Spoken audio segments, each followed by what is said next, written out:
Hello, and welcome to the Franchise Connection, where we can't wait to check out all the exciting rides at Bible Land. I'm Matt Fisher. I'm Matt Merrick. And today we're discussing the second and last of Chevy Chase's Fletch films with Fletch Lives. Spoilers ahead for the whole movie. Fletch Lives begins with investigative reporter Irwin M. Fletcher, a.k.a. Fletch Chase, quitting his job in L.A. and moving to Louisiana after his late aunt leaves him her 80-acre estate Belle Isle. Upon arriving in Belle Isle, Fletch is disappointed to learn his inheritance is far from grand, as the house is falling apart and the land is in disarray. However, his aunt's attorney, Amanda Ray Ross, Patricia Kellenbar, informs him that it's not all bad news, as the real estate agent said someone's offering $225,000 to buy the property. As Fletch settles into his new life, he spends a nice evening with Amanda, but the time together is cut short. The next morning, Fletch wakes up to find Amanda is dead, and he's the main suspect behind her death. With the help of local lawyer Hamilton Ham Johnson, Hal Holbrook, he gets out of jail, but is left wondering why someone would frame him for murder. Things only get worse for Fletch when he's confronted by a group of Klansmen who try to scare him off his land. Soon, Fletch's reporter instincts kick in when he realizes someone is pressuring him to sell this land and is determined to find out who it could be. He gets a lead when his aunt's property manager, Calculus Cal Entropy, Cleavon Little, tells him that local televangelist and amusement park owner Jimmy Lee Farnsworth, or Lee Emery, previously expressed interest in buying this property. While Fletch pursues the Farnsworth angle, he gets another lead when he finally meets the real estate agent, Becky Ann Culpepper, Julianne Phillips, who tells him the client has raised the offer for Belle Isle to $250,000. As Fletcher's investigation commences, he discovers that Amanda's death and these real estate offers are connected and part of a much larger scheme. As answers begin to form in front of Fletch realizes someone is determined to stop him from solving this case and will use deadly threats and scare tactics to do so. In other words, it's just another average day for Fletch. So, flumbled there a little bit. It's a lot of big numbers to read. Yeah. So, I'm going to ask you, what do you think of the sequel? I thought it was pretty good. I mean, It wasn't, as good as the first movie, but I think it still was a solid sequel. This is going to be the first time where I think I'm going to disagree with you about a lot of the movie. I didn't care for it as much as the first one.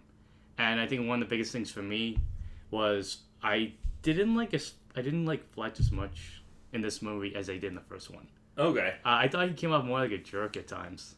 I mean, it's the same character, but I guess you take him out of investigating a story and the humor being part of that investigation and the sarcastic nature of his personality being just a defense mechanism to, get clues and leads. This time I just felt like some of the jokes were just...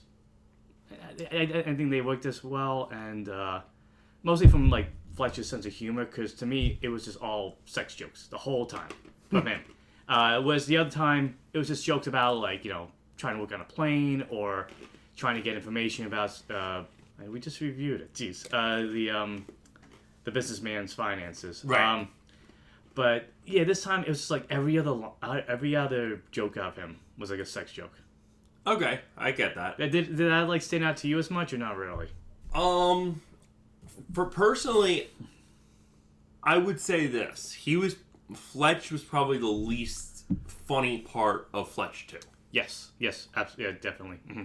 It was everything around him that made the movie entertaining. Yeah, like Cal, and Farnsworth, the Reverend, especially the Reverend, Arlie Emery was you're so used to seeing him as a drill sergeant, a very serious guy, but he was having fun with the material. Oh, so much fun. Even when he was driving around his amusement park. But yeah, to me, I guess the abundance of sex jokes and I kept talking about this movie after I watched it. I'm it's not even Freudian slips. Even Freud would be okay, you're just telling me what you're thinking at this point. You're not trying to hide it. That, to me, I feel like instead of calling this movie Fletch Lives, nowadays you could call it Quagmire Lives. Because, to me, Fletch in this movie was Quagmire. Don't tell me I'm wrong. You're not. Yeah. Mm-hmm. All you needed was Fletch to say giggity. But yeah, to me, it was more... I guess that's the other thing, too. It felt more cartoonish on the first one. Yeah, a little bit. It was more, I'm not going to say sitcom-y, but just there's an animated kind of Looney Tunes style sense of humor to this movie. Mm-hmm. I definitely get that. Mm-hmm. But for me, I thought while yes, the first movie is still by far superior. I still got a kick out of like at least half, if not 3/4 of this movie. No, yeah, I mean, I was laughing. You heard me laughing. Yeah. And there's like one scene in particular we'll talk about that I think was the best part of the movie. But yeah, I still think it was a solid movie, and the mystery, it wasn't like it was a little too convoluted at times. Yeah, because doing this write-up, maybe that's why I was fumbling talking about it, was because like it was hard. Like, how much do I say? How much do I not say? Like, there's a lot of details to include with this movie. Whereas the first one was like straightforward. Yeah. It was very straightforward. This one also has like the ant that we never knew Fletch had, you know, and well, there's something I want to point out later on, but I guess we should just jump in. But yeah, so before we do, like, I guess my original thoughts are just like I thought it was all right. I think you lose something when he's not actually reporting on a story. Yeah. But did you feel the same way? Maybe a little bit. Yeah. I mean, as I said, I still enjoyed the movie quite a bit. Mm-hmm. Chevy Chase is still fun, even if he was just doing sex jokes. Yeah. Most of the time. Yeah. And he was getting frustrated a lot. Like how so? Like every time he tried to find something, he would be like, at every turn he was accosted by something. Like, a good example is after he gets arrested, he meets the guy in the. Oh yeah, like he finds himself kind of coming face to face, and he has to like. Well, joke his way out of it. He meets the guy in this jail cell, and then later he sees the same guy in the morgue, and the guy steals his watch. Yeah. And then he finds the watch later because the guy's trying to beat him up. Yeah, or trying to kill him. So it's almost like Wile E. Coyote and Roadrunner almost. Yeah. Okay, so with those thoughts out of the way, we'll start talking about the film. Yeah. So the film actually doesn't even open up with him getting the phone call. It opens up with him doing a case. No, you can't do it. And also we saw notice the movie's PG again. Yeah. The other one could kind of skirt by on being PG, even with some of the jokes. But this one, man, like I'm surprised. I forget if by now they have PG-13 ratings. I think it was PG, right? Yeah, so this was a PG-13 movie. This wasn't a PG movie. I did like that it opened up with the same funky score. Yeah. I did. And he's investigating a crime ring. Yeah, so I liked that a lot. Before that, if you noticed, the logo for the movie, did it look like a CU? It looked like the Godfather logo. A little bit. Yeah. I thought that was a cool little touch to the film. It opens with narration. This time the narration I didn't mind as much because it's him recapping. I think that makes more sense for the sequel. Yeah. To have the narration because like if you didn't see the first one, this fills you in on who he is. That he's Fletch. He writes for a paper in L.A. He goes in the name Jane Doe. But yeah, like you said, this time he's investigating a underground betting ring. Yeah. At a Greek restaurant. Yeah. Which, to me, I would have liked if that was like the whole movie. And if it was surrounded like those bets kind of led to something else. Yeah. Because there's something cool about like they're talking about cod means Lakers or like salmon means the Bulls or something like that. Yeah. That was a fun little beginning. The cold open to it, I guess I liked more than most of the movie. But yeah, and then we see him in his first disguise because he has way more disguises in this movie than he did last time. Some of them good, some of them not as good. But some of them are just him in a suit. Yeah, well, it was in the other movie too. Yeah. But first one, he's a maid, and because it's still the '80s, we got a horny old man show up, and who's mistaking Fletch for a maid that he's attracted to. And he's like, "You're a very pretty woman." And it's like you're looking like Fletch is even trying to hide what he looks like. You should have gone to Tom Cruise for that undercover mission. I thought to myself, first off, old man needs new glasses. But that's the joke of the '80s. Yeah. And that it reminded me of some like it hot. Yeah. Where it's like the guy doesn't even know what's going to go. The person from him is dressing up. He gets his information and he jumps out the window. And then he gets hit by a car. Yeah, and he gets the action for that. I kind of wish it was more action like that for the rest of the movie. And it kind of was a point. We kind of got like a car chase. Not as good as a car chase in the first one. No. An interesting chase, but not as exciting. I mean, I think it was more complicated of a chase. Yeah, that some pretty intense stunts for a Fletch movie. Yeah. I have to admit. But yeah, I like too that as they're driving, I think he somehow gets off the hood, but that the wise guys crash, and then they're like, "Why'd you do that?" Because you told me what to do, and then they're shooting out the back of the car to stop him. But Fletch gets away. He's ready to report the story, and he's back at his office, and he tells his editor, "I'm ready for vacation." And he's like, "Well, after you do this sewer story." Yeah. And he's like, you go, "No, you promised me a vacation." He goes, yeah, after you do the sewer story. And I also like, too, in July. Yeah. And, but those scenes I like. And I didn't mind that they went back to the editor, even though Fletch left. Because it does touch upon something that his editor said, which is like, that, oh, you think you're done. You're a reporter. You'll always be a reporter. You can't just stop doing what you're doing. But yeah, so I also like that they kind of give a nod to the expenses from the last movie. And he's like, "I can't expense you. We have a new computer system, and it's not going to allow you to do any of this stuff." It's like, what are you talking about? It's expensive to go undercover. But the banter between the two, I liked it because... I wish we had more of that. Yeah, it's like we got a little bit in the first movie, but this one was like...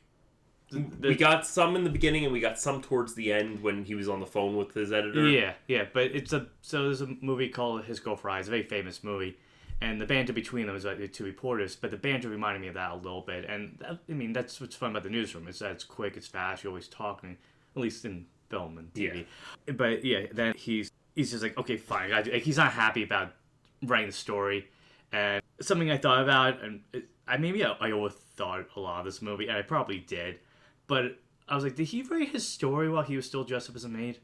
Because he's still in the maid costume when he's talking to the editor. So he had to have, because he had the story done and he was ready to go on vacation. So it was like, well, maybe this is like sometimes like you have like something that helps you think, like maybe a certain mug or whatever. Like you use it, it helps you write or draw or whatever.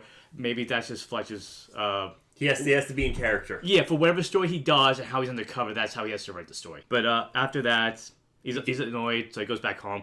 Did you notice the way he put in his car so he could park in a spot that wasn't a spot? No. It said clergy park. Oh. So maybe that was part of this guy's... Maybe that's one of the finances that his editor paid for. Wouldn't expense. Yeah. It's like you can either have all this... Being undercover as a maid, or you can have a clergy parking sign that you can go wherever you want.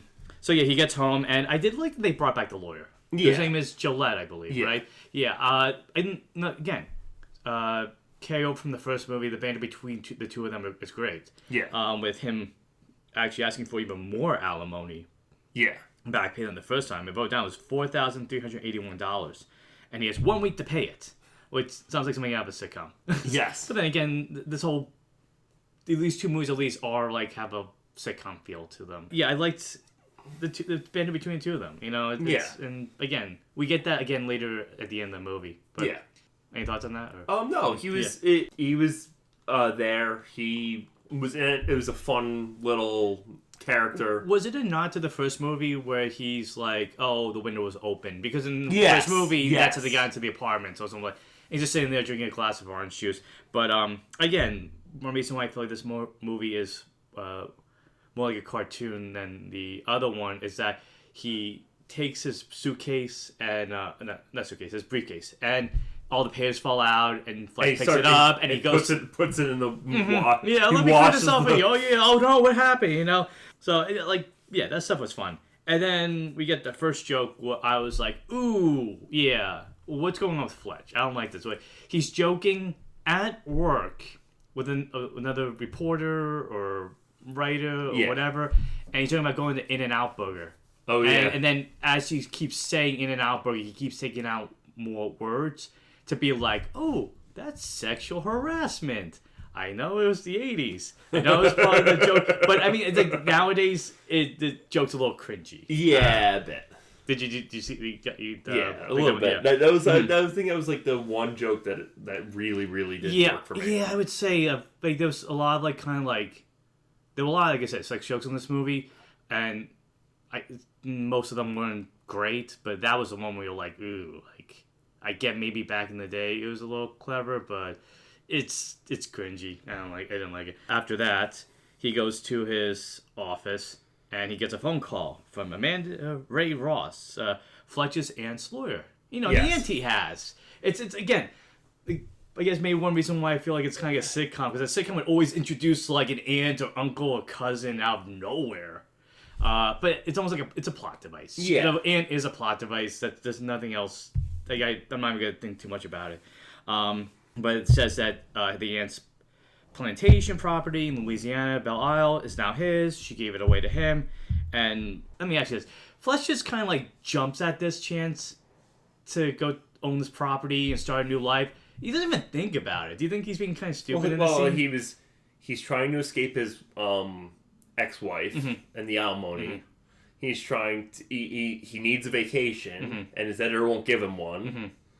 So he has reasons. So he's just fed up at this point. He's fed up. He has reasons for being like, I'm okay with up and leaving. Yeah, I don't know. Like, well, I mean, it's like he doesn't even know what the property. Like, we know that he visited because he said he visited years ago, but he doesn't even know what it looks like now. And boy, he gets surprised when he gets there. But I like that scene where Fletcher's like, okay, I quit. I'm out. I'm done. I have a chance to start a new life. I have a great property. I can really enjoy. And like maybe get some money out of it too. Who knows? Yeah. I mean, it's probably more that he's gonna live there rather than sell it. I think. But I like that his editor's kind of like, no, you won't. You'll be back. You'll be back. You'll be Porter. That's what you know how to do. That's what you're good at. And this movie kind of proves it. Like you can take Fletch out of the reporter out of L.A., but you can't take the reporter out of Fletch. Yeah, I said that the wrong way. So he leaves, and on the plane, he's joke. You know, he's funny because the watch. He's sitting next to a woman, and she's talking to him, and he mentions the watch. It's funny how the watch does come back. Yeah, I wonder if that was like a foreshadowing to it. But he's talking about the watch, and goes, "Oh, what's that? It's a Lakers championship watch." He goes, "Yeah, I got it from the one I used to date." Again, like the jokes like that, fine. That was fine because it was making fun of like a something instead of just kind of like I see later on in the movie. It's just getting to somebody's pants or something like that over and over and over again. And then we got a dream sequence. Well, before that, I checked. The woman he was talking to, the voice is very distinctive. Yeah. Or distinct, whatever. Yeah. I'm saying a lot of words wrong tonight. We're recording at night, so I'm a little tired. Patty Mayonnaise. Oh. It's Constance Schulman. And I noticed, I'm like, oh, he's talking to Patty Mayonnaise. So shout out to that.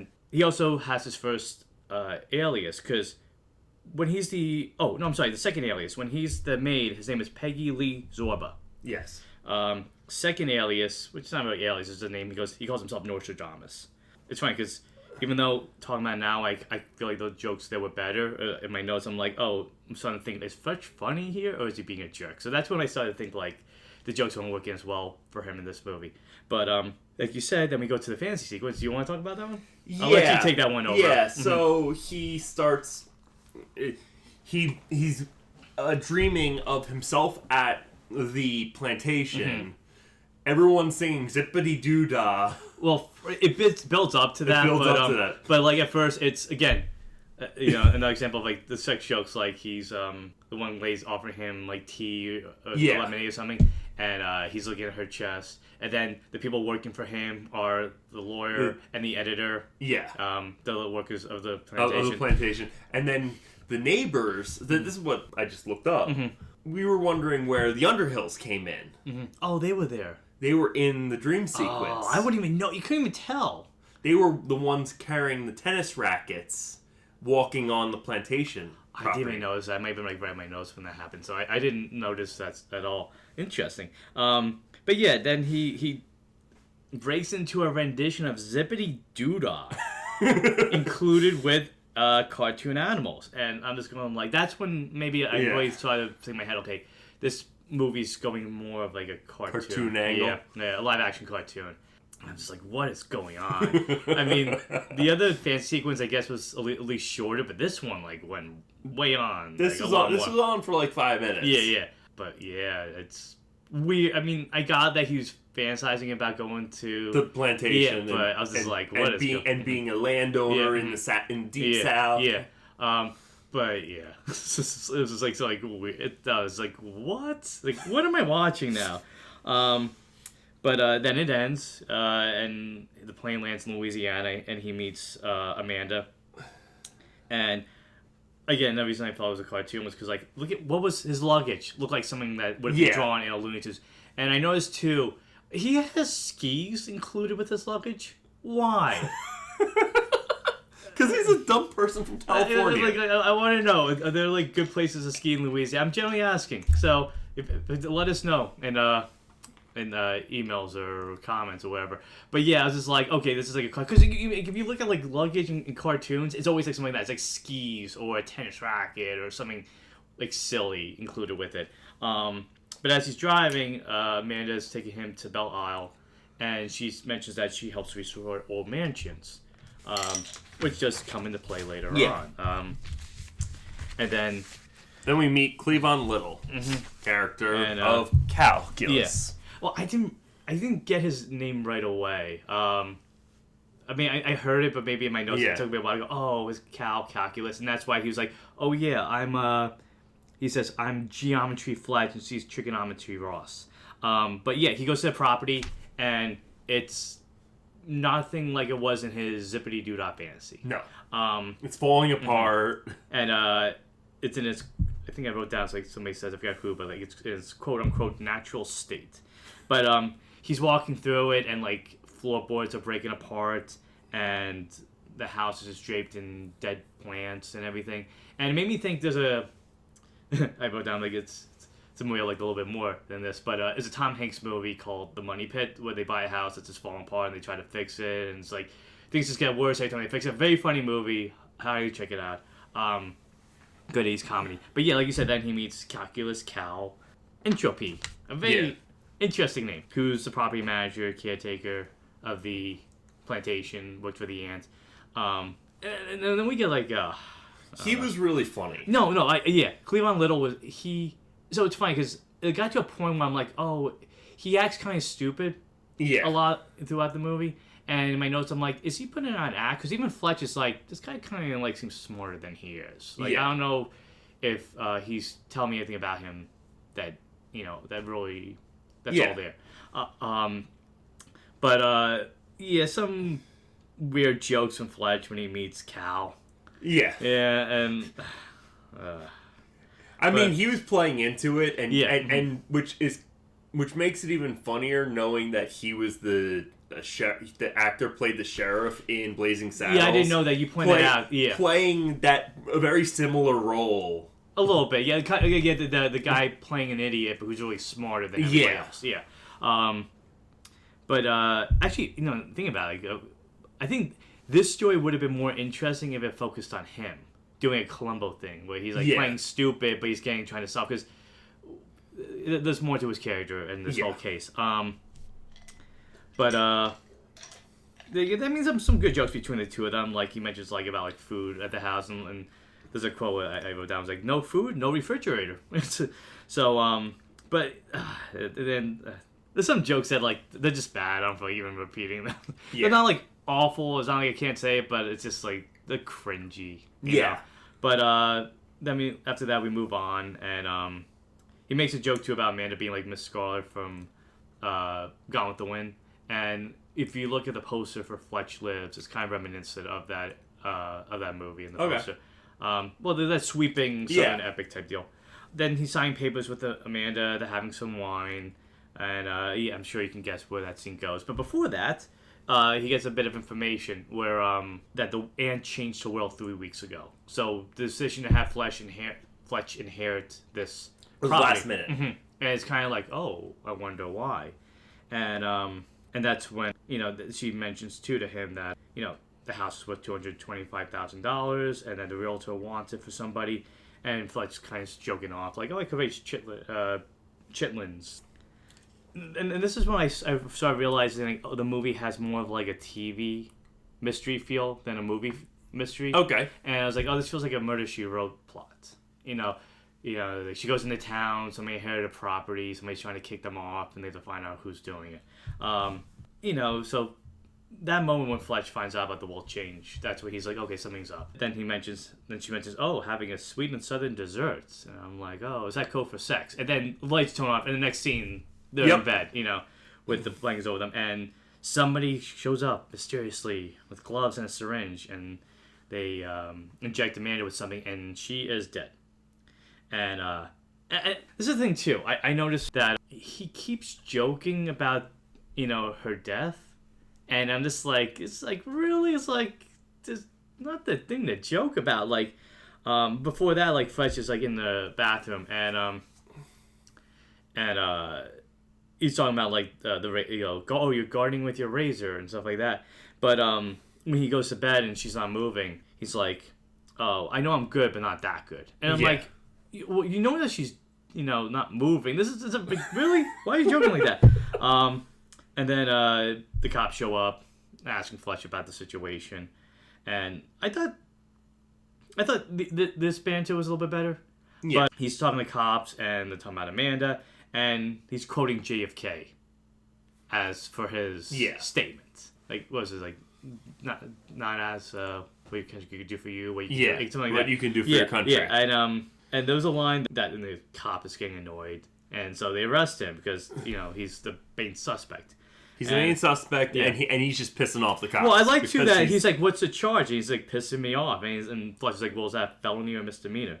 And then he goes to jail, and then and he meets Bendover. I can't believe that's the name they used for the movie. We had to look it up, and the name that Fletch gives him in this movie is the one that sticks with him in the credits. But yeah, he sees this guy in jail. He has no shirt on. He has makeup on. And he's joking about like, "Oh, you don't need makeup to look pretty," and stuff like that. And he's using his third alias, which is Victor Hugo. Which I know Matt absolutely knows who that is. It's the author. Yeah. Okay. And but then lawyer shows up, Hamilton, Pam, Johnson, Hal Holbrook. I have to say I liked him. I thought he was a good part of the movie. Yeah. Like him and Arlie Emery, and then Cleavon Little. Yeah. It's all the side characters I like more than the main characters. Again, it makes me feel like if you took Fletch out of this movie, would it be? It'd be a whole different film, and maybe it'd be a little funnier because everybody's intertwined with everybody else. Like this was a fish out of water story. It was a fish out of water story, and you looked it up, and you saw that this wasn't even based on any of the Fletch books. Yeah, they said it was the original idea. My thing is maybe it would have worked better if it was a direct adaptation of one of the books. Absolutely, because I think Confess Fletch, the one that made us want to check out these movies, was based on and the ones based on a book they have not that the direction's bad. It's the same director. It is it's Michael Ritchie, but without the books guiding them, it takes out a lot. Like I said, I think the jokes don't work as well without Fletch trying to get out of the situation because he's trying to get in the cover to report a story. This one, he's just being like a PI. He's just trying to solve a mystery to solve the mystery. Yeah. Unclear his name. Yeah, that too. Yeah. It's funny because do they bring that up a lot? They drop it later on in the movie. They do when he's in the lawyer's office.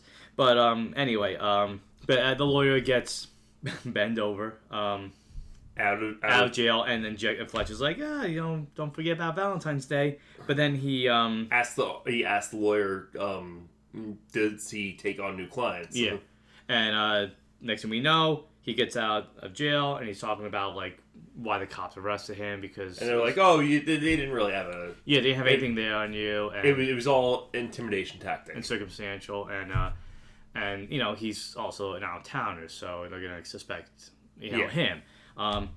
They I forget what the joke was, the setup, but Fletch kind of says like about like Amanda, like, well, it felt great to me. I'm like, really again, like. This lady died in your house. Why are you joking? Stop it. But then we kind of get a callback to the beginning where Amanda's taking him to Belle Isle. Yeah. Where Hamilton is driving him down the road and he talks about all these places being built in the area and that he stops by Bible Land, which to me and you immediately made us think of Praise Land from The Simpsons. Yeah. It's just no mod masks. And the what was it? It was like the Noah's Ark of jelly beans, but they're all the same flavor. Yeah, plain. I remember that so a lot. But yeah, and Hamilton's talking about how like the whole town is changing. He doesn't like how the authenticity and the originality of the town is kind of like being changed to be more bigger and spectacular. And he doesn't like how the the church, the televangelist in particular, is buying up all the land. Yeah. And later that night, a bunch of Klansmen show up outside Fletcher's. I'm gonna call it Fletcher's house because at this point it is Fletcher's house. He signed all the paperwork, and him and Cal are seeing this, and Fletch, Ian Fletch, does something about this, and he dresses up as a KKK member, and goes under the pseudonym Hank Himmler. Henry Himmler. Yeah. Henry Himmler. It was just It was one of Hitler's. Oh, is that what it was? Heinrich Himmler was one of Hitler's second or third in command. Okay, so it was him playing into the whole thing. Yeah. And that's the. He's like, what are we doing this for? That's the that's his fourth alias. So one thing about these movies is keeping track of this guy's aliases. Yeah. Was kind of fun for me. I think because there were a lot more this time around. But that seemed to remind me a little bit of Django Unchained because the one guy was talking about, oh, we have to outsource and we have to we sold out. We have to hire people to fill in the ranks or whatever like that. But yeah.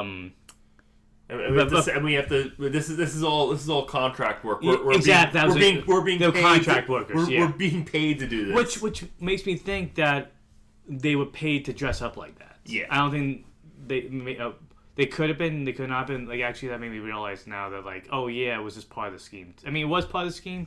It was definitely part of the scheme. I think they were legitimately KKK members. Yeah.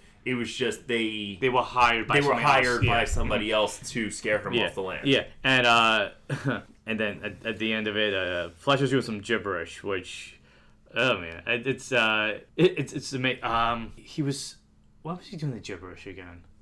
Because like they were leaving when he was doing that. Yeah. But I think he was just trying to annoy and scare them off. Yeah. But so then they leave, and that's when Fletcher's kind of like, okay, something's up.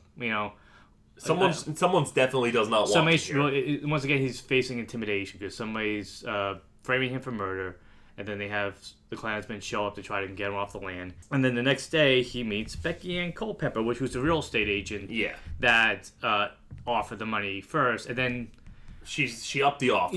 Yeah, for the person, and she's like, he's like, who are you representing? And it's like, I can't tell you. I'm sworn to secrecy on that. And then I just put in my notes like, oh, more sex jokes. It was constant. Yeah. And something I thought about segue, but what happened to Gail?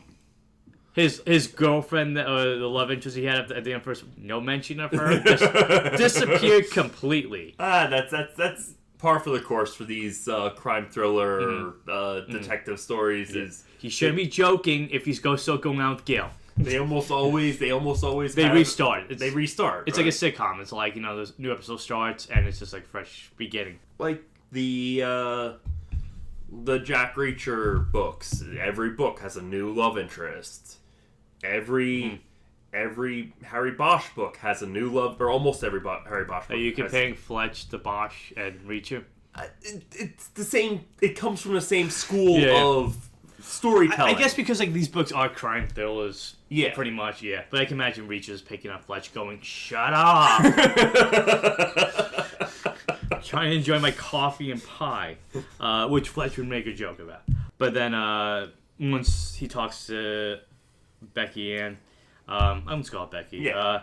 He really begins his investigation, and he gets disguise number 2, which is an exterminator, and we also get the first of many recurring jokes with his aunt's car. Yeah, it's a nice car, but brakes don't work. Cal tells him that they don't work, so throughout the movie he keeps hitting stuff to stop.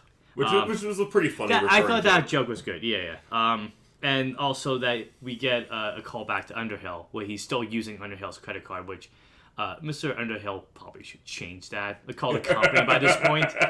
Yeah, I did like that there was a callback to that joke. And he goes to Amanda's office, and he's going through her files and trying to figure out like who had wanted the property. I guess he was trying to find a connection with what Becky was telling him with Amanda's files. Right? Okay. And then he finds the Bluebird file. That's empty. But he does get some information that the minister wanted the land. and that's what begins him. Well, he knows the minister, but he doesn't know who exactly, right? Well, he knows. He doesn't know that it's Farnsworth yet, does he? No, he does. Oh, yeah. He knows that it's Farnsworth. He doesn't know the connection between Farnsworth and the real estate. Oh, okay. Yeah. That's our new segment where Matt forgot what he watched and Matt explains it. But then security guard shows up. Yes. And he's joking about these. He uses a name, and I can't remember what the name is. It's the he calls him some big name. But he goes, "Oh, the Mayor Como termites," or something like that. And he goes, "Oh, they're so small you can't see them." "Oh no, it went in your ear!" And then they get a scene that's out of Deliverance because he has a security guard. Again, the guy goes, "Oh, the only way to get it is to scream really loud, really, really loud." And he's like, "Yeah, that's right, squeal like a pig, squeal like a pig." I mean, it's a hard. I don't think it was a security guard though. I think it was a cop. Was it a cop? Yeah, because it was a crime scene. Oh, the officer's a crime scene. Yeah. Oh, okay. All right. But yeah, then he also uses his next alias, which is Billie Jean King. Yes. Yeah. So once he gets information about the preacher, the minister, that's when he goes to talk to Cal. But before that, we get the same joke with the car, and he jokes about "Oh, well, I figured I'd get the pool closer to the house," so he hits it. Yeah. But I liked it. But he gets suspicious because he goes to the house and does he think somebody's there? Or he's just not sure about going in the house after everything happened. Because he looks in the house and he has the impression, the way Chase is acting in the scene, that somebody's following him. Or somebody could be around. I think it's... Was that it, or is that how you saw it? I think it's a combination. I think it was just him being leery because people are out to get him, and he's being cautious. He's being cautious that the house is very big and very very quiet. It would have been funny if he just kind of starts singing Zippity Doodah just to calm his nerves in that scene. Call back. Then he goes to Cal and he decides to really stay with Cal at that point. Yeah. I did like that, he goes to Cal's little shack. Yeah, and he sits down, it's a waterbed. And he's talking about, I won a raffle, He's asking Cal more about the purchaser, about the minister, and that's when we get more information about the Reverend Jimmy Lee Farnsworth. He was really fun. Lee. Arlie or me. Was it? They say Arlie. I said the name wrong before. Apologize, probably. Arlie Emery. He was just. It was so out of character for him, but it was nice to see him kind of doing a funny comedic role. Yeah. After that, he decides to go to the church, and I immediately thought of the Righteous Gemstones because it looked like one of the mega churches. I thought either Righteous Gemstones, or I thought of the 100 Club, or one of those televangelists. Oh yeah, it was in the model of all those, and they even mentioned Tammy Faye later on. It's one of those televangelist churches. But as he's walking in, they're like, "Oh, can we get your name?" And he's like, "Irwin Mahatma Fletcher." And they're like, "Oh, what's your address?" He's 7, and he's keeps on walking. And something I thought was funny that when they went to the taping, I noticed that, I don't think you noticed it, but the applause sign also had an amen sign. Yeah. Which, I mean, I feel if somebody tells you amen, you don't need a sign to tell you that too. But that was a nice little detail. Farnsworth is, asking for people to stand up and mention stuff. And there's one line. It was a background character. I don't know if it's ADR or somebody on the set, but there's a guy who just says, "Don't mention my name." He was nervous about answering stuff.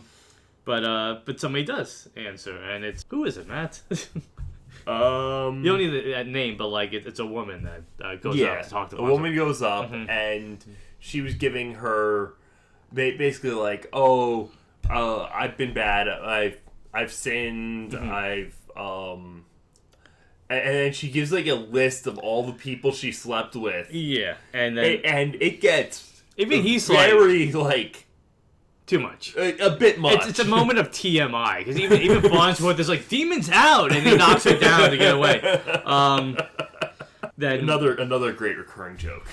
Oh, the demons out thing. Yeah. Yeah. And but then we discovered that the reason why Farnsworth knows all this stuff is because he's being fed information in an earpiece. From an earpiece, yeah. At the same time, Fletch's editor sees him on TV, and I guess the show's national. I thought it was a small town thing. I'm they get this show in L.A.? So I guess Farnsworth is a much bigger deal than you would have thought. But yeah, then he through the earpiece, he calls up Fletch, and that's why his editor is shocked to see him on TV. Yeah. And Fletch is going on again. The sex joke show up again when he's like, I sinned a lot, and then he's like parked on somebody to get to a spot to go to the church, and but yeah, that's when he does the demons out again, and he's like, okay, yeah, that worked out, but by going to the church, he apparently signed away the house. Or he promised the house? Yeah, well, was it... So, after this scene, because Farnsworth knows who, well, I don't know. Who Fletch is. Should I say Jimmy or Farnsworth? What's better? Doesn't matter. Okay. Whatever works for you. I kept calling him Farnsworth. I guess I'll stick with it. Also, because it thinks he's like a Futurama. Yeah, somehow he knows who Fletch is and about the property that he wants to buy. Yeah. That he wanted to buy from the aunt. And he gives him a tour of Bible Hand. Yeah, which...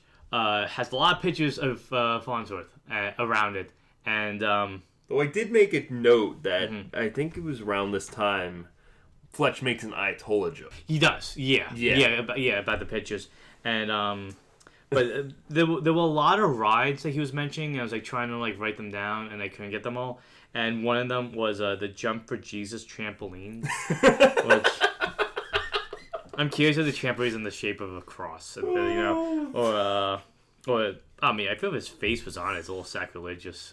A little bit. But it's like, do I think I have too much of my face around here? Yeah, he's like, no, it worked for the Ayatollah. Yeah. And but he gets more information about how he wants to expand Bible Land to be something bigger. Once he gets that information, we jump back to him talking to Ham, and he learns that the charges were dropped for him. Yeah, and I think you're right. After this scene, I guess they don't really show it, but it's implied that somehow Fletch was just he signed away the land to Farnsworth. Because Becky, what was it? He goes to see if the offer's still out on the property. Yeah. And this is before what happened slightly later. And she's like, no, the order was withdrawn because you signed away the land to... Yeah, I feel that we didn't see that, right? No.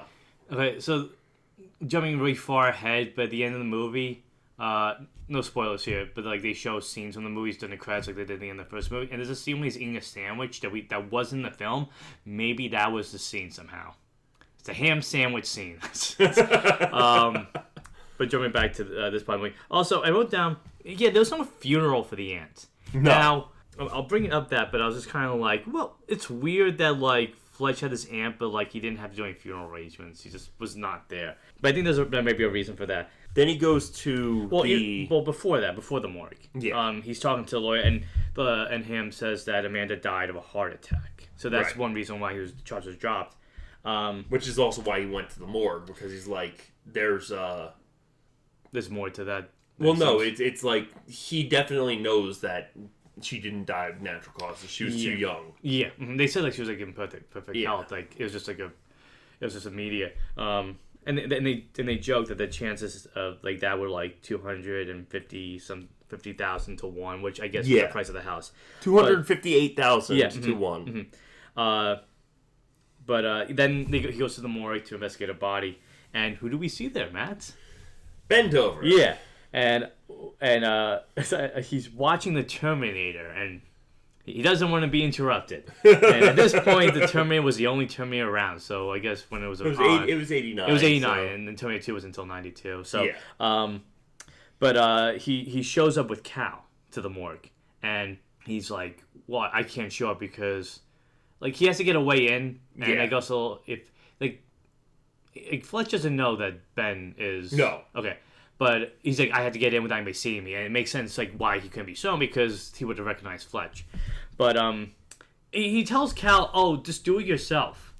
I'm watching the Terminator, so bring the dead body into the morgue yourself. And then he goes and looks at the body, and he steals the watch. Yeah. And I was I need to see what's on the body. Yeah. And I joked, I was oh, it's a self-service morgue. It's a lot of do-it-yourself. They're just there for moral support. But yeah, he sees the watch because the way Fletch went into the on the stretcher, I guess his hand wasn't sticking out, but he's oh, I want to see what property this guy has. He goes, oh, what a good watch. And And Cal's like, oh, well, can I have it? He goes, yeah. He goes, call me up for the time. I'll tell you what it is. I feel like Chase is best in these movies when he's doing like some of the physical comedy. Yeah. And it's not like physical, but it's this expression. It's just like his face is kind of like, oh, you're stealing my watch. No, but he can't say anything. Yeah. The name that he has to do the toe tag also. Like, this is a whole, this is the weirdest morgue I've ever heard of. But he has to do the name he puts down is Elridge Cleaver. Yeah. And so they go to the morgue and there's no body. And they discover she's cremated. Yes. Which they find out that she was cremated, and they're trying to find more information, but someone's starting to come in, and so Fletch hides in the drawer. Yeah. I don't know why the worker wanted to see the body, but he looks up to it, and then and Fletch wakes up. And boom. Yeah. And they run away, and then he's just talking to Cal as they're leaving. But something I was talking about this. Do you think they cremated the aunt's body? That's why they made the funeral. Fletcher didn't really speak with something like, oh, "Where's my aunt? Like, where's the body?" Well, I think it was a case of they cremated her. Yeah. Mm-hmm. I don't think she had very many living relatives. Maybe. Mm-hmm.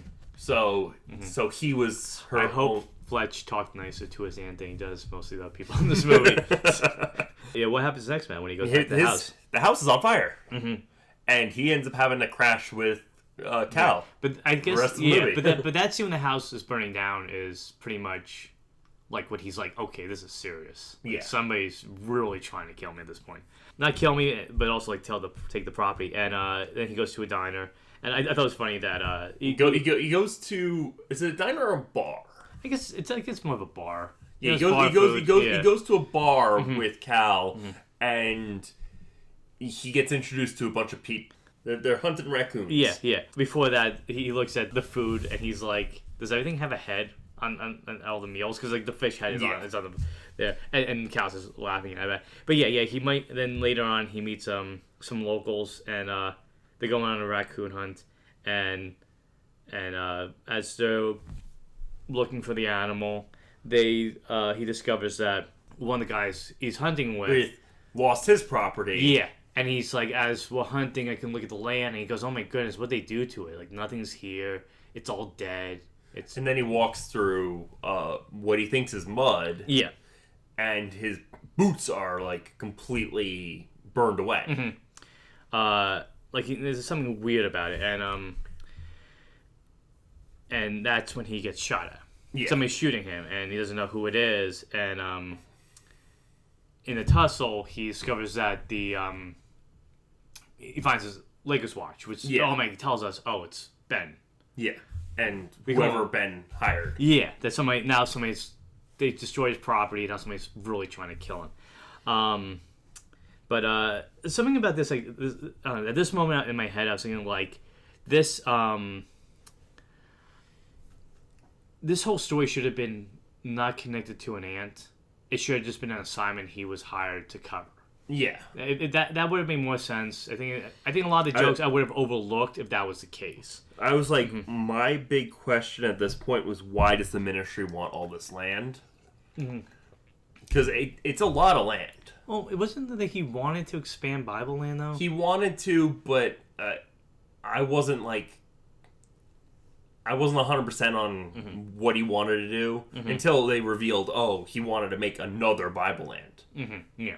He basically wanted to make it a Disney World type situation. Religious Disney World. I forgot to put that in my notes, but like he gets information on who Farnsworth was, but who tells him that? Was it the editor, or somehow he got information that Farnsworth was a used car salesman? That was the editor. It was when he sent the information to when he sent the boots to the editor. The editor, he's like, I also need information on who this guy is. Okay. And and they're like, oh yeah, he was a used car salesman, and he's the father of Becky. Which then makes more questions of like, oh, is Becky working for her dad?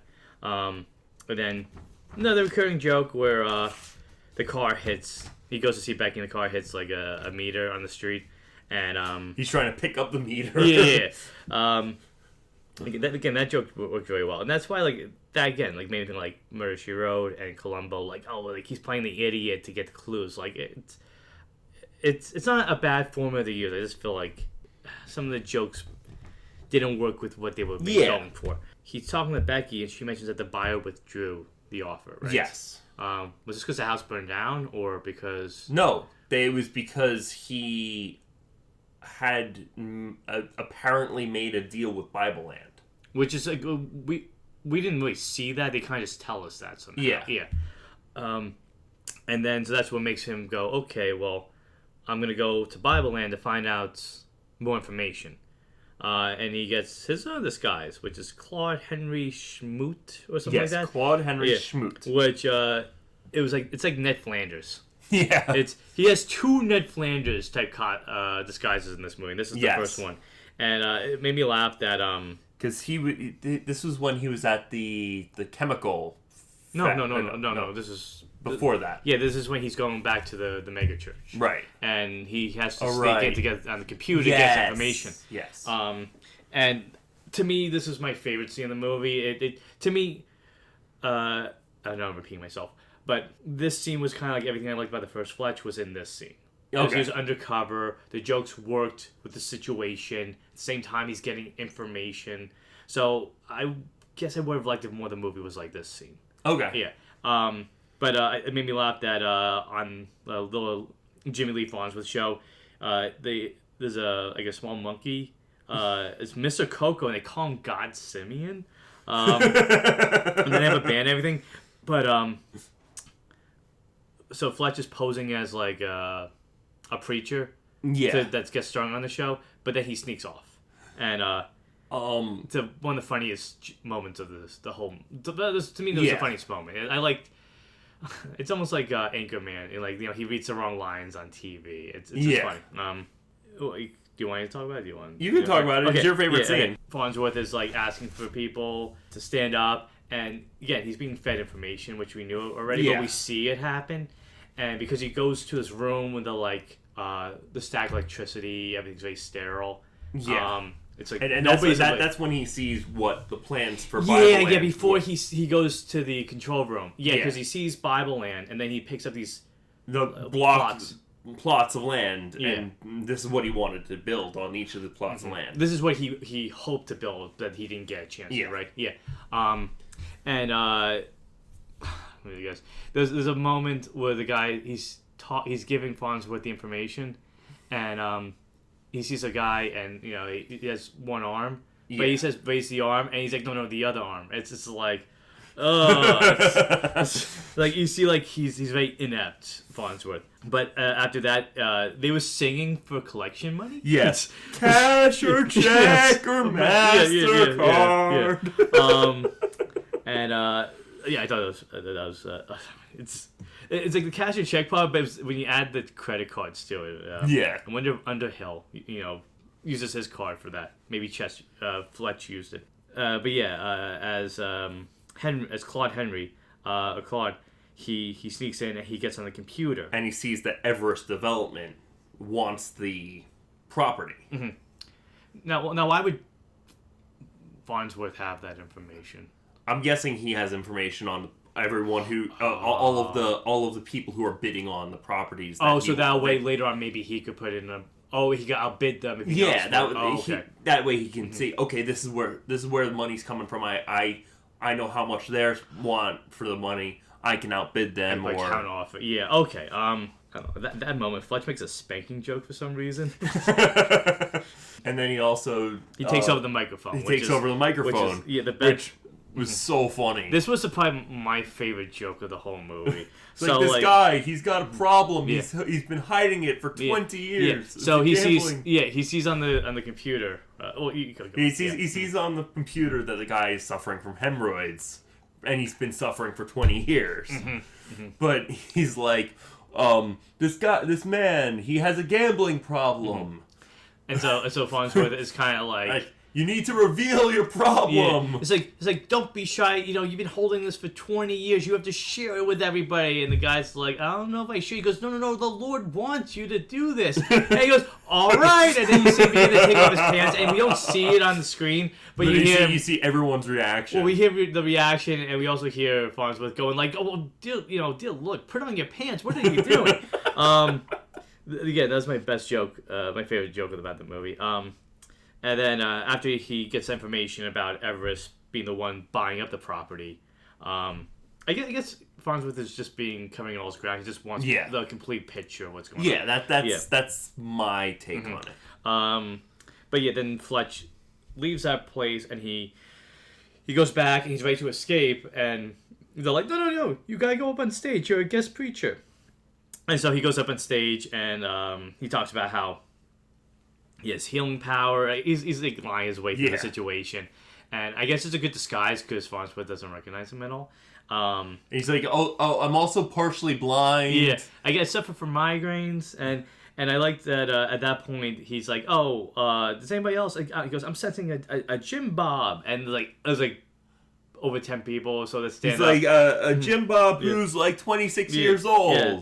And it's like, then he's like, oh, it has migraines. And there's one guy, and they're like, how long have you had this? He goes, maybe 5 minutes. But he's like, demon be gone. And it's like, are you clear? Do you have head migraines anymore? He's like, no. Yeah. And then when he was walking down the steps, made me think, like, it's like The Price is Right.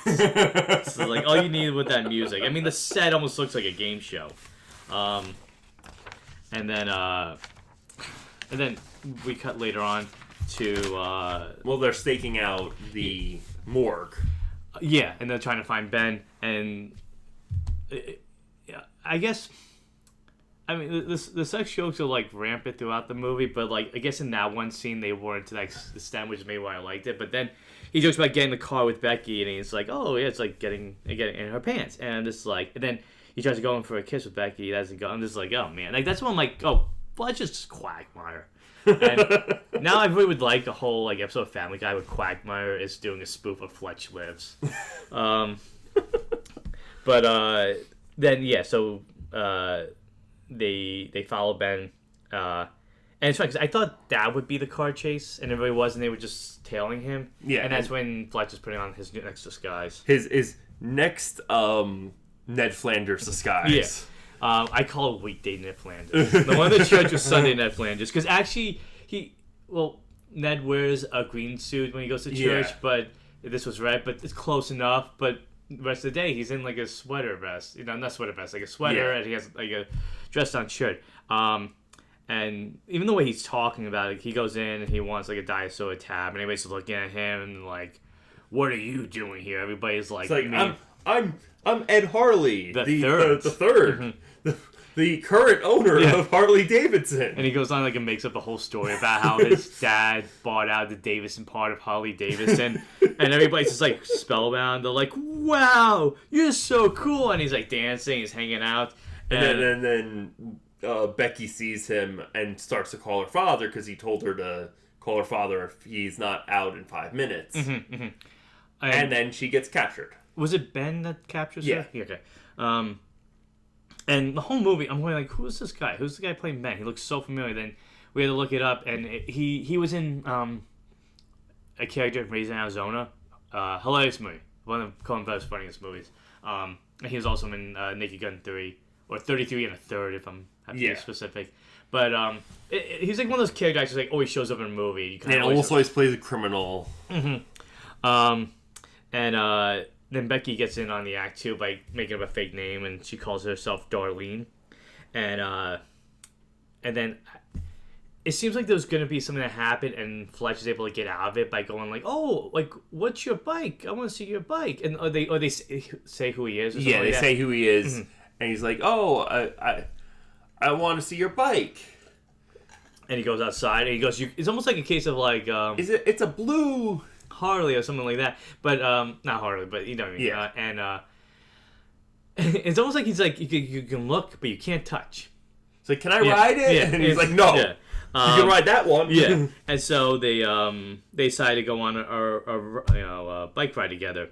And at that moment, that's when things go off the rail. They're like, we're the Nazis from Natchez. It's something like that, yeah. But as they're driving, there's a car next to them, and to me, it looked like the vacation car from National Lampoon's Vacation. I don't know if it was the same model. It looked like it's station wagon like that. I don't know if that was a nod to it. Probably. But at that moment, his mustache is falling off, and he's like bikers are starting to notice, and they're like, and he just rips it off. He's just like, well, I'm out of it, and he zooms, and then we get a car chase. That's a motorcycle chase. This was a fun car chase. This was pretty well done, I gotta say, because not only is it vastly different than the car chase. One. You also have like those slow motions of whoa. Yeah. But the filming at nights, the filming on motorcycles, and there's a train set involved. So this is a pretty complicated chase scene. I mean, it may not look like it, and I can't say it's the most impressive chase scene I've seen, but for an 80s comedy movie, they put a lot of effort into that. And that was a fun chase. I definitely agree. And I call it the Tour de Louisiana. But he gets out of it. He's able to avoid the bikers. What does he do? They jump the... Before that. First, he does his break and he goes... He goes backwards. Mm-hmm. He turns around. Yeah. And he says, I'm going to do something that seems really stupid at first. And then he sees a ramp and jumps into the train compartment. Jumps through the train. Yeah. And then they try to follow that, and they fail. And I guess it's just like, I guess it's not like it's not the craziest stunt you'll see in a movie, but for a Fletch film, yeah, this is pretty extreme. And then after that, he goes back home and he's talking to his editor again. Yeah. And he finds out that it's toxic waste. Yeah. That's on his boots. Yeah, he asks more about Everett's reality. Realty. Yes. And he finds out where they're located. Yeah, and like you said, though, he goes, "Oh, Fletch, your shoes, we got to, report back, and it was toxic waste. Like what are you walking around?" Yeah, and that's when he's like, "Oh, no, I'm sorry, he doesn't go there. He goes back to Becky's house." Yeah, sorry, but he is on the phone with the editor. Yeah, he's on the phone with the editor, and he discovers that it's located in Mississippi. Do you remember the name of the town? I don't. Yazoo. Yeah. And she's like, "Oh, you're in the neighborhood." Yeah. Again, this was a moment where I'm like, oh, just like Fletcher's just so horny in this movie. Because he jumps, he's taking a shower. Well, Becky took a shower, and then she's in a towel, they're sitting on the bed, and he's talking to her, and he's like, "Oh, I guess I better wash up," and he goes in the shower. And then he pulls her into the shower. Yeah, well, he's like, "Oh, I need a towel." He goes, "Oh, well, the towel's wet." And she's giggling. It was the 80s.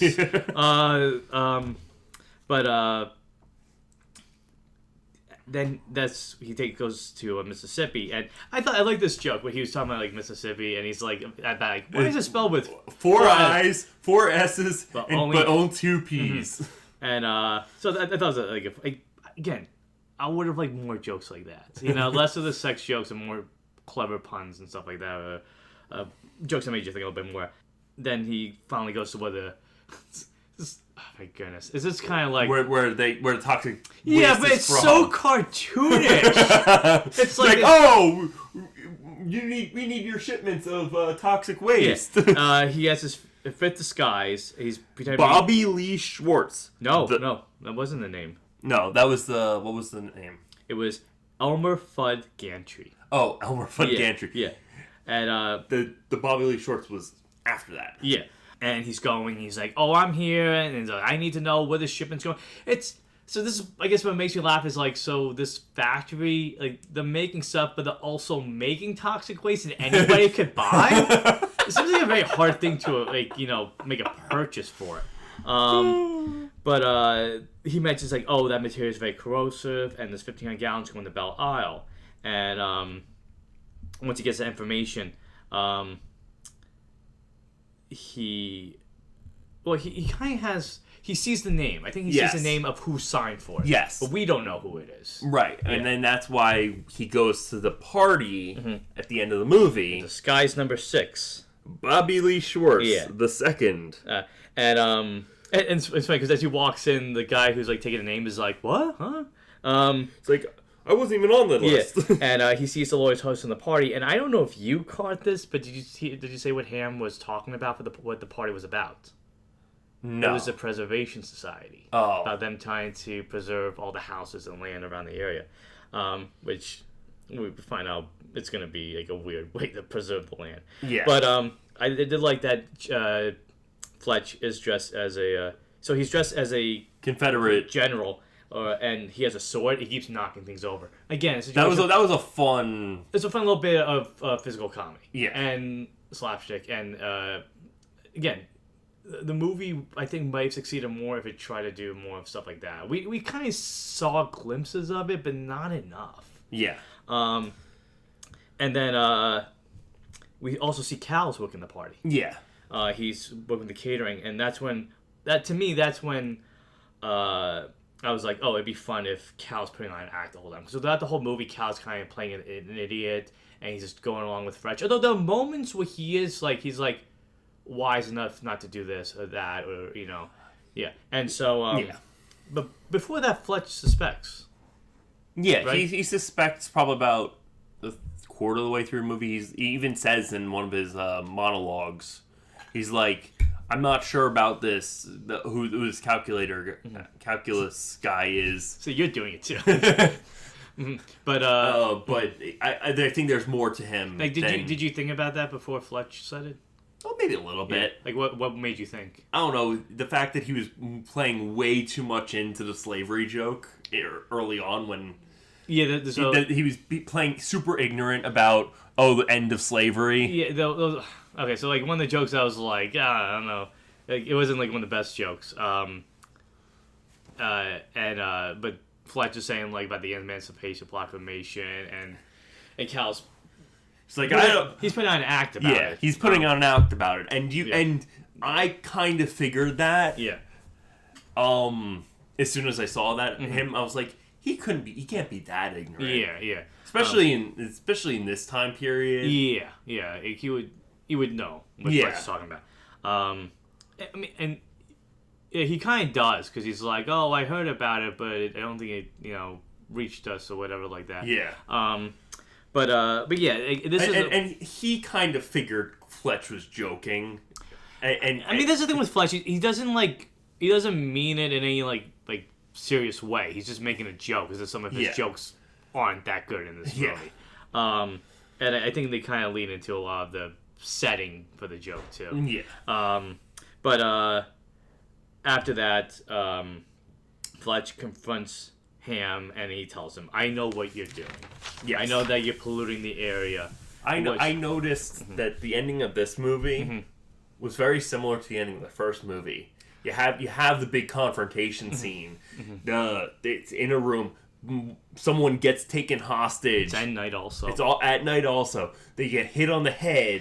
That's right. Yeah. And this one was a little more complicated because it ended in a foot chase. Yeah, and so that's true. Yeah. Except they weren't going to watch the last 10 minutes of Dynasty in this movie. No, they really weren't. But we get information that Ham knew that Amanda had the Bluebird file. Yeah. Right? He did know, and that when Fletch met her that night, and when Ham killed her, it was his night of providence, because he was able to get the information that he right. wanted. Who, Ham or Ham okay. Was. Which was like who was trying to buy the land. Yeah. Okay. Oh, so he was the reason why he was able to get the land away from Farnsworth. Yeah. Okay. And yeah, so he was trying to buy up the land. He was the one offering the. Yeah, I got that. I get he was using his daughter as a proxy. Well, no. Farnsworth wasn't trying to buy the land. No. Ham was. Yeah, that's what I'm saying. Yeah, I meant Ham. Yeah. They say Farnsworth? Yeah. Okay. Matt keeps me on track when I get the names. He was using Farnsworth's daughter as the proxy to buy the land. Right. Okay. Yeah. Okay. Sorry, because Ham doesn't have a daughter. Yeah. Okay. He had a mama. Yeah.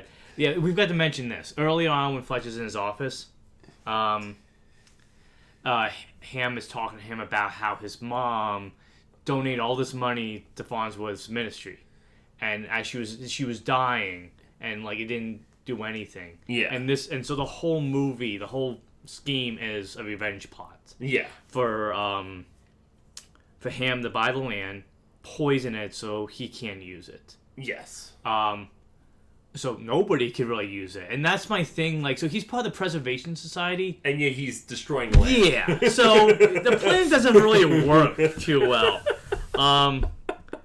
It's a very nonsensical plan. It's counterproductive. It's like, I'm going to preserve my town by using toxic waste that nobody can build in the town.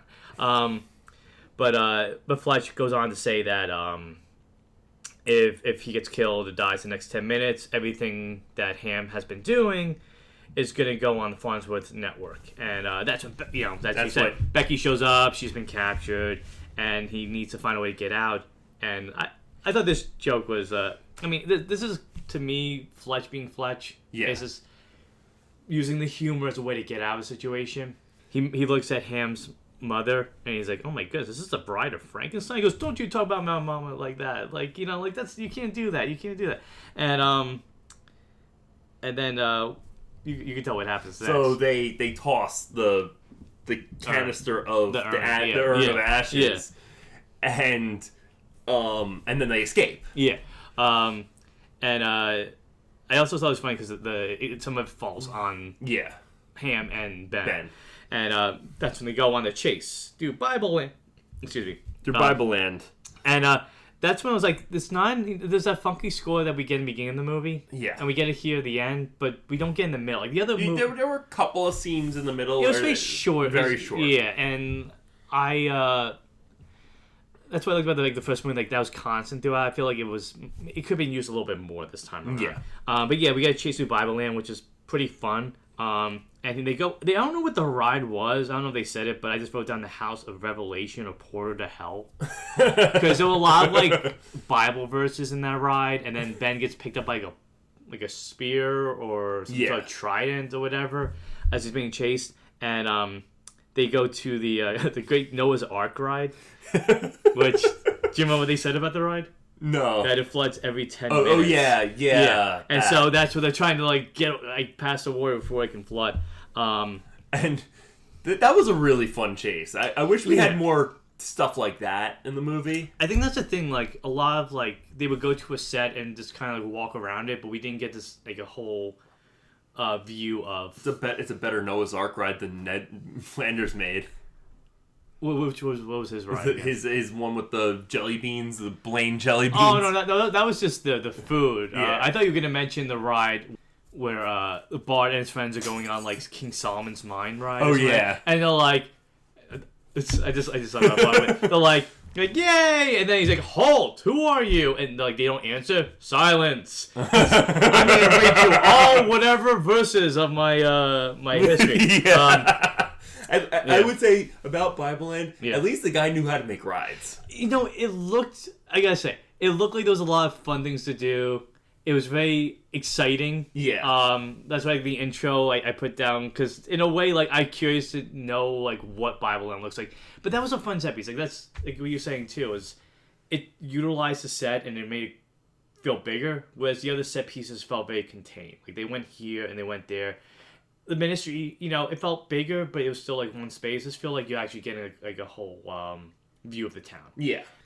Then finally they go through the backstage and they show up where, Matt? On the stage of the Farnsworth show. Yeah. This ending, it kind of reminded me of Network. I'm not, for anyone who hasn't seen it, I'm not going to spoil it, but just like the cameras and exactly what happens.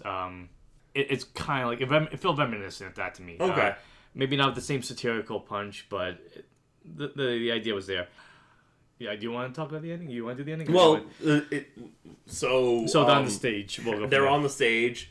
Hal has a gun to Ham.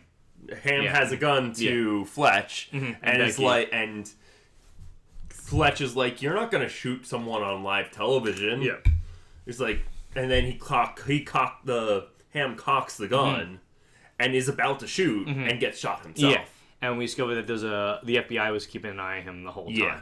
And there's a part that Farnsworth says after he's talking to the authorities, but he goes, "Oh, he's talking to somebody," but he goes, "Oh, we can do reruns of this." He goes, "It's the greatest episode." Yeah. In Farnsworth Network Television. Yeah, and then so we find out that Mr. Coco, God Simeon, was an FBI agent, and that Cal was an FBI agent. And he was Agent Goldstein. Yeah. And again, that's when Fletcher's like, "Oh, yeah, you were purring at act the whole time. You were just playing along with me." Yeah. But I'm just gonna call him Cal because we can call him Cal the whole time. But he said that like he knew Ham was doing something. They just needed to get the pieces there. Well, they were looking into the Farnsworth angle of the thing. They weren't sure who was behind it. They just knew that there was a lot of money moving around. And Farnsworth was the best lead they could have. Yeah. So it was a nice kind of case of like, hey, this character's a lot smarter, and he than your first impression was of him. Yeah. And hence my whole thing with him being basically the same character as in Blazing Saddles. Yeah, I guess so. Yeah. And then it ends where Fletch and Becky seem to be a couple. And this is an 80s movie. This is where it should have ended because I'm just telling me if I'm an 80s director in my head, he grabs her butt. That's where they should have said the end. I'm just saying, like, I didn't think... Instead, we get a scene where he goes back to L.A. The epilogue, yeah. And he goes back to the newspaper, and the attorney's there. Mm-hmm. Well, even before that, we learned that he got a $100,000 check for the house from the insurance. Right, from the insurance. Yeah, and that it's going to be 3,000 years of half-life until the waste... The half-life of the toxic waste is 3,000 years, so nobody can build there at all. But yeah, then you could say... Then he sees the attorney, and the attorney says, well, I heard you came into a nice piece of land. You signed over half of it to me and my client, and we'll call it quits, and you'll never see from me ever again. Yeah. And it seems like the easiest decision on He's signing the paper over his face so that he can't see Fletch going like, oh, well, like, wow, I can't believe I'm getting rid of this. Oh, this is great. And the lawyer's just like, okay, thanks a lot. So yeah, and then it freeze frames on a wicked smirk from Fletch, and then it says the end. And then as the credits roll, I still like that they had the freeze frame credits of scenes from the movie. Yeah. But like I said, there's a moment where like we see him eating a sandwich, talking on the phone, and we're like, what was that? Yeah. It's just. I meant to look it up, the deleted scene, but yeah, very random. And but there's no Fletch scene. There's no bit by bit. You write a really fun theme song for your first series. movie. Yeah, why can't you use it again? It still would have worked. Whether it was at the end of the movie or the beginning, it would have worked.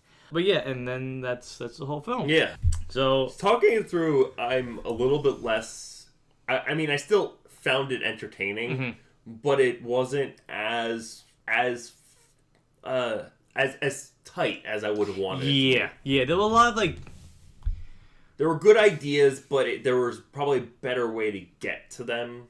I think if they just did another LA story and have it still be a real estate scandal or scheme, it would have been fine. I get the idea of taking Fletch. I think even the Bible Land thing would have worked in L.A. Yeah, they could have just made it a fake amusement park, in like Beverly Hills Cop 3. They go to like a fake amusement park where stuff's going on.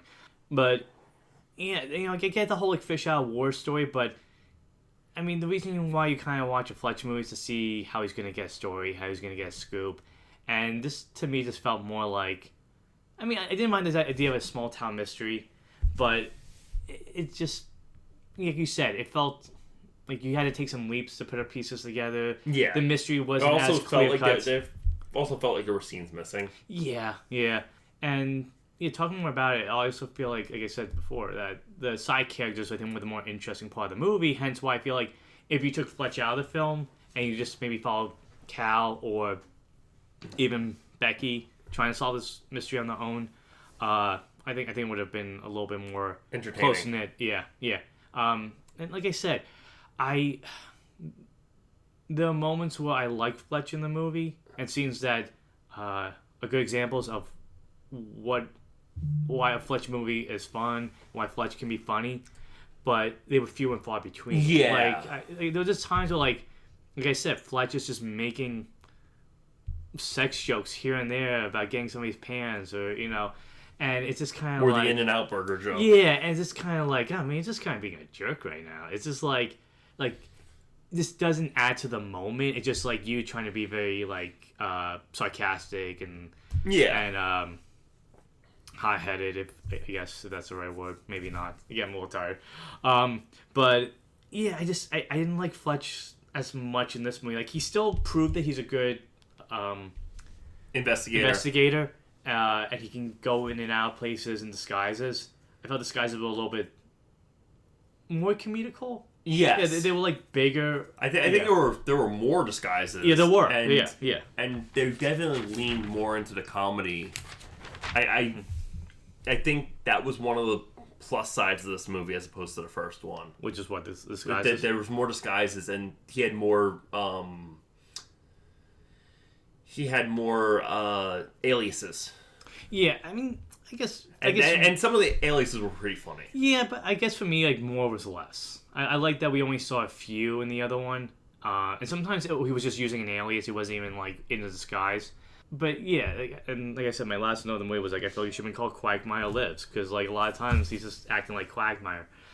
But, again, if either they took this story... And who knows, this script might have been a mystery. A small-town mystery. And then, like, well, we need a new Fletch movie. Hey, we can use this and put him into it. Maybe. Or if they just decide just to make this an actual assignment. Maybe he goes to Northern California instead of LA. They still kept it West Coast. I think it would have been more in line with the first one. And you could still have, like I said, the whole real estate thing going on. You could still have somebody with the amusement park going on. Because that could work anywhere. But I guess, I don't know. I guess they wanted to have a whole song and dance sequence where they did Zippy Doodah. I mean, it doesn't take away from the movie. But yeah, overall, like, I think, like you said it best too, where the mystery thriller aspect of it comes into play a lot better in the first one, and this one we didn't get that same momentum. Okay. Like, would you say? Yeah. Because I guess we could say, like, it didn't follow the book. It was its own story. And, yeah, I guess you lose something when you don't have, like, the source material to really help with it. But those are my thoughts. What about you? I thought it was okay. Mm-hmm. It was... I think it was better as a concept than as an actual movie in its entirety. Yeah. I don't think it was, like... I don't regret watching it. Mm-hmm. I think it was still entertaining. An entertaining way to spend an hour and 40 minutes. Yeah, about. I mean, at least it was a nice, short, condensed movie. I just wish the mystery was a little bit cleaner. Yeah, there's a lot of pieces that if they took one or two out, it may have been a little better. But, I mean, I guess if I was to say why to watch the movie, it's weird to say more than Fletch. It's Hal Holbrook. We also forgot his alias during his dream sequence, the Colonel. Is that what's his name? Yeah. Okay. I guess I didn't count because it was a dream sequence. But yeah, I thought the supporting cast was great. I thought they were good. But yeah, overall, to me, I would say if you're interested in the movies, you could check this one out, but just set your expectations in a way where it won't be the same as the first movie. Yeah. I feel like this is like the first sequel we watch where I feel like the original was the better one. Yeah. It's also probably the first sequel where I'm like, I see why it took so long for them to make another Fletch movie. It was 4 years between movies. Yeah. This is gonna be easy. So since we watched the Chevy, we know Confess Fletch is there, and probably down the line at some point we'll rewatch it because I remember enjoying that one a lot, and now that I have an idea of what the first Fletch film was, I can go into it with a new perspective. But yeah, this is gonna be an easy one. I was gonna say between Fletch Lives and Confess Fletch, it was what, 30-something years. That was a long time. Yeah. It's a long time. Yeah. I could see why they didn't make a Fletch movie in that time period. Apparently they tried. They were going to do a prequel, and it was going to be called Fletch 1. Oh, okay. Yeah. But it never happened. I'm saying I could see why it didn't. Yeah. But, yeah, I mean, overall, these two movies together, it's funny, because to me, it's like an example of a good example of what a good 80s comedy is, and a bad example of what a good an 80s comedy is. Okay. And I feel like the first one's a good example of what an 80s comedy could be, even with some jokes that may not always fly, and this is an example of like an 80s comedy where some of the jokes just didn't carry over. I mean, again, I'm looking at the context of when the movie came out, but it doesn't mean any less if I could talk about how the jokes work today. Yeah. But what about you? I think like the series overall. Overall, I still think the first movie's head and shoulders better than this one. Yeah. I think this movie is fine. Mm-hmm. It's not like awful. I don't think. Yeah, some of the jokes are really, really bad and really dated. Yeah. Mm-hmm. But even just from a perspective of an '89 comedy, they're just really bad jokes. Yeah. Mm-hmm. So I'll let you go first. I think it's gonna be the same. What's your ranking of the Chevy Chase Fletch films? Fletch and then Fletch Lives. Same here, Fletch and Fletch Lives. Yeah, I would definitely say to check out the first one. It's like I said, it has Beverly Hills Cop, Big Lebowski type vibe. I would say check out both, especially if you enjoyed the first one. You're not gonna get quite the same out of the second one, but it's not worth. It's still worth checking out. I guess I would say this. Definitely check out the first one. If you like it enough to be curious about Fletch Lives, check it out. It shows you what happens when you take Fletch out of his element. Yes. And takes away his job as well, but not the reporter aspect of it. And to see what happens when Fletch is almost without resources. Yeah. And it's a much different beat. Yeah. I guess in that case, definitely check out the first one. The second one if you're curious enough. Yeah. All right. Anything else you want to add, or? Well, other than the socials, Go ahead. We have our Instagram at _franchise_connection, and you can email us at franchiseconnectionpodcast@gmail.com. And please do, with questions, suggestions of movies. Like one thing I'll say is like, hey, instead of me writing an intro for every episode, be like, hey, how about for one episode Matt or Matt, this kind of tries to figure out what the plot was on their own. Like just look at the notes. Like we'll try to just like make it up, as a lot of podcasts do. Or, again, we always take suggestions for things we should check out. And again, we're adding movies, adding TV shows and miniseries to our list. But yeah, just give us some conversation topics. If you're tired of hearing your reviews, just let us know if the reviews are good, if, they're bad, what we can do to improve. We like to get some interaction. It'd be a lot of fun. So, yeah. All right. Okay. Thanks for tuning into a review for Fletch Lives. Come back next time as we review another TV series with Adult Swim's Lazarus anime by Shinichiro Watanabe. This is going to be fun because it's one idea as we were coming up with the podcast too is that we're not always going to do something that's a particular series or franchise of itself. Sometimes the creator or the director or even a writer could be a franchise of their own, and since Watanabe has done Cowboy Bebop and Samurai Champloo. And Lazarus is one that we both kind of started and just kind of fell behind on, and we thought, what better excuse to finally sit down and watch it?